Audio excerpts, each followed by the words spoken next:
ಇದೊಂದು ತಮಾಷೆ ಘಟನೆ. ಗುಂಡಪ್ಪ ಗುಂಡಮ್ಮ ಗಂಡ ಹೆಂಡ್ರು. ಗುಂಡಮ್ಮಗೊಂದು ಭಾರಿ ತೊಂದರೆ. ಆಕೆಗೆ ಭಾರಿ ನಿದ್ರೆ, ಅಸಾಧ್ಯ ನಿದ್ರೆ ಬರೋದಕ್ಕೆ. ಮಲಗಿದ ತಕ್ಷಣ ಗೊರಕೆ ಪ್ರಾರಂಭ ಆಗ್ತಿತ್ತು. ಗಂಡ ಗುಂಡಪ್ಪನಿಗೆ ಆಕೆ ನಿದ್ರೆ ಇದೆ ಭಯ. ಯಾಕಂದರೆ ಒಳ್ಳೆ ಹಿಟ್ಟಿನ ಗಿರಣಿ ಹಾಕಿ ಶಬ್ದ ಮಾಡ್ತಾ ಮಲ್ಕೊಂಡ್ರೆ ಪಾಪ ಅದು ಹೆಂಗೆ ನಿದ್ದೆ ಮಾಡ್ತಾನೆ? ಆಕೆ ಗೊರಕೆ ತಡ್ಕೊಳ್ಳೋಕ್ಕೆ ಸಾಧ್ಯ ಇಲ್ಲ. ಆದರೆ ಕಳೆದ 2 ದಿವಸದಿಂದ ಪರಿಸ್ಥಿತಿ ಬೇರೆ ಆಗಿದೆ. ಗುಂಡಮ್ಮನಿಗೆ ಮಲ್ಕೊಳ್ಳೋಕ್ಕೆ ಆಗ್ತಾಯಿಲ್ಲ. ಯಾಕೆ ಗೊತ್ತಾ? ಏನು ತೊಂದರೆನೋ ಗುಂಡಪ್ಪ ಒದ್ದಾಡ್ತಾ ಇದ್ದಾನೆ. ಪಕ್ಕದಲ್ಲೇ ಮಲ್ಕೊಂಡಿದ್ದಾನೆ. ವಟ ವಟ ವಟ ಅಂತಾನೆ. ಶಿವನೇ ಶಿವನೇ ಪಾರು ಮಾಡು ಅಂತಾನೆ. ನಿಟ್ಟುಸಿರು ಬಿಡ್ತಾನೆ. ಹೊರಳಾಡ್ತಾನೆ ಈ ಕಡೆಯಿಂದ ಆ ಕಡೆ, ಆ ಕಡೆಯಿಂದ ಈ ಕಡೆ. ರಾತ್ರಿ ಎಲ್ಲ ಒಂದು 100 ಸಲ ಆದರೂ ಅಯ್ಯೋ ಎಂಥ ಸ್ಪರ್ಶಕ್ಕೆ ಹಾಕೊಂಡ್ಬಿಟ್ಟೆ ನಾನು, ಎಂಥ ಪರಿಸ್ಥಿತಿಗೆ ಸಿಕ್ಕಾಕೊಂಡೆ ಅಂತ ನಳ್ತಾನೆ. ಒಂದು ದಿವಸ ರಾತ್ರಿ ಗುಂಡಮ್ಮಗೆ ತಡೆಯೋಕ್ಕಾಗಲಿಲ್ಲ. ಎದ್ದು ಕೂತ್ಕೊಂಡ್ರು. ಏನಾಗಿದ್ದೀರಿ ನಿಮಗೆ? ಏನಾಗಿದೆ ನಿಮಗೆ? 3 ದಿವಸದಿಂದ ನೋಡ್ತಾ ಇದ್ದೀನಿ, ನೀವು ಮಲಗ್ತಾ ಇಲ್ಲ, ನನಗೂ ಮಲಗೋಗ್ಬಿಡ್ತಾ ಇಲ್ಲ. ನಾನು ಹೆಂಗೆ ಮಲ್ಕೊಳ್ಳಿ? ಏನು ತೊಂದರೆ ನಿಮಗೆ? ತೊಂದರೆ ಏನು ಅಂತ ಹೇಳಿದ್ರೆ ತಾನೇ ಪರಿಹಾರ ಹುಡ್ಕೋದು ಅಂತ ಖಾರವಾಗಿ ಕೇಳಿದ್ಲು. ಆಕೆ ಚಿಂತೆ, ನಿದ್ದೆ ಇಲ್ಲ ಅಂತ. ಗುಂಡಪ್ಪ ಎದ್ದು ಕೂತ. ನನ್ನ ಕಷ್ಟ ಯಾರಿಗೆ ಹೇಳಿಕೊಳ್ಳಿ ಗುಂಡಮ್ಮ? ಮುಗೀತು ನನ್ನ ಕತೆ, ನಾಳೆಗೆ ಮುಗಿದೇ ಹೋಯ್ತು. ಏನಾಯಿತು ಅಂತ ಕೇಳಿದ್ರು. ನಿನಗೆ ಗೊತ್ತಿಲ್ಲ, ನನ್ನ ಪಕ್ಕದ ಮನೆ ದಾಸಪ್ಪ ಇದ್ದಾನಲ್ಲ, ಅವನ ಕಡೆಯಿಂದ 30,000 ರೂಪಾಯಿ ಸಾಲ ತೊಗೊಂಡಿದ್ದೆ. ಮನೆ ಬದಲಾಯಿಸಿದ್ನಲ್ಲ, ಅಲ್ಲಿ ಇಲ್ಲಿ ಸ್ವಲ್ಪ ಚೆನ್ನಾಗಿ ಮಾಡಿದ್ನಲ್ಲ, ದುಡ್ಡು ಬೇಕಾಗಿತ್ತು, ಸಾಲ ತೊಗೊಂಡಿದ್ದೆ. ಅವನ ಸ್ವಭಾವ ನಿನಗೆ ಗೊತ್ತಿಲ್ಲ. ಅವನು ಎಷ್ಟು ನೀಚ ಅಂದರೆ ಅವನ ಮುಂದೆ ಕಾಳಿಂಗ ಸರ್ಪ ಕೂಡ ಸಾಧು ಪ್ರಾಣಿ ಅನಿಸುತ್ತೆ. ನಾಳೆಗೆ ನಾನು ಹಣ ಕೊಡು, ಕಡೆ ದಿವಸ. ಹಣ ಹೊಂದಾಣಿಕೆ ಆಗಿಲ್ಲ, ಇನ್ನು 10,000 ಬೇಕು ನನಗೆ. ಅವನು ಹೇಗೆ ಮುಖ ತೋರಿಸ್ಲಿ? ನಾಳೆ ಬೆಳಗ್ಗೆ ಆದರೂ ಸಾಕು, ಆತ ನಮ್ಮ ಮನೆಗೆ ಬರ್ತಾನೆ, ಬಾಣ ಹರಾಜು ಹಾಕ್ತಾನೆ ಅಂತ ಬಡಬಡಿಸಿದ. ಅಲ್ರಿ, ರಾತ್ರಿಯಲ್ಲಿ ಹಿಂಗೆ ಹೊರಳಾಡಿದ್ರೆ ದುಡ್ಡು ಸಿಗುತ್ತಾ?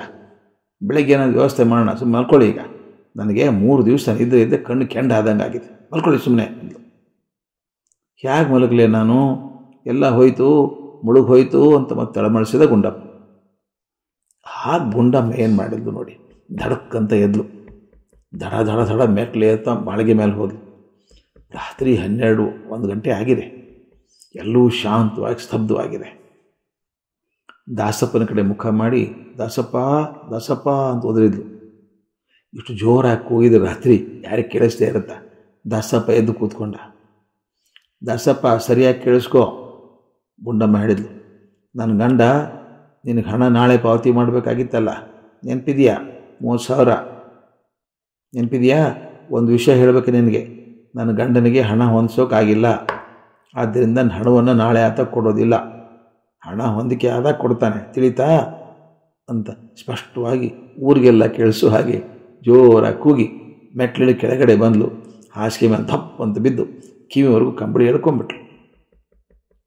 ಆಕೆ ಗಂಡನು ಹೇಳಿದ್ಲು, ನನಗೆ ಮಲ್ಕೊಳ್ಳೋಕ್ಕಾಗದೇ ಇದ್ದರೆ ಪಕ್ಕದ ಮನೆ ಅವನು ಮಲಗಬಾರ್ದು, ಸುಮ್ಮನೆ ಮಲ್ಕೊಳ್ಳಿ, ಈಗ ದಾಸಪ್ಪ ಅವನ ಹೆಂಡತಿಗೆ ಜಾಗರಣೆ ಮಾಡಲಿ ಅಂದ್ಲು. ಕ್ಷಣದಲ್ಲಿ ಗೊರಕೆ ಪ್ರಾರಂಭ ಆಯಿತು. ಆಶ್ಚರ್ಯ ಏನು ಗೊತ್ತಾ?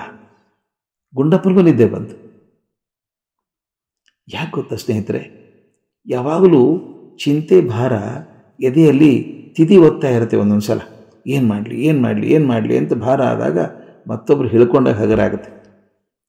ಬಹಳ ಮುಖ್ಯ ಇದು. ನಮ್ಮ ಸಂವಹನ ಕಲೆಯಲ್ಲಿ ಹೇಳ್ತೀವಿ, ಯಾವತ್ತಾದರೂ ತುಂಬ ಆತಂಕ ಆದಾಗ, ಒತ್ತಡ ಆದಾಗ, ಏನು ಮಾಡಲಿ ದಿಕ್ಕು ತೋಚದೆ ಹೋದಾಗ ಅದನ್ನು ಯಾರ ಹತ್ರ ಆದರೂ ಹೇಳ್ಕೋಬೇಕು. ಬಹಳಷ್ಟು ಕಡೆಗೆ ಆತ್ಮಹತ್ಯೆ ಆಗೋದು ಅದೇ ಕಾರಣ. ಆ ಹೊತ್ತಿಗೆ ಹೇಳ್ಕೊಂಡು ಹೋಗ್ಬಿಡುತ್ತೆ, ಎಷ್ಟೋ ಪ್ರೆಷರ್ ಕಮ್ಮಿ ಆಗುತ್ತೆ. ಇದು ಕುಕ್ಕರ್ ಇದ್ದಂಗೆ, ಪ್ರೆಷರ್ ಕುಕ್ಕರ್ ಇದ್ದಂಗೆ. ಬಹಳದ ಸ್ವಲ್ಪ ಮುಚ್ಚಳ ಎತ್ತಿದರೆ ಪ್ರೆಷರ್ ಹೋಗ್ಬಿಡುತ್ತೆ. ಎದೆಯಲ್ಲಿ ಕೂಡ ಅದೇ ಥರ ಪ್ರೆಷರ್ ಆಗ್ತಾ ಇರುತ್ತೆ. ಅದನ್ನು ಸ್ವಲ್ಪ ಬಿಟ್ಟರೆ ಹೊರಗಡೆ ಕಳಿಸಿದರೆ ಆಗುತ್ತೆ.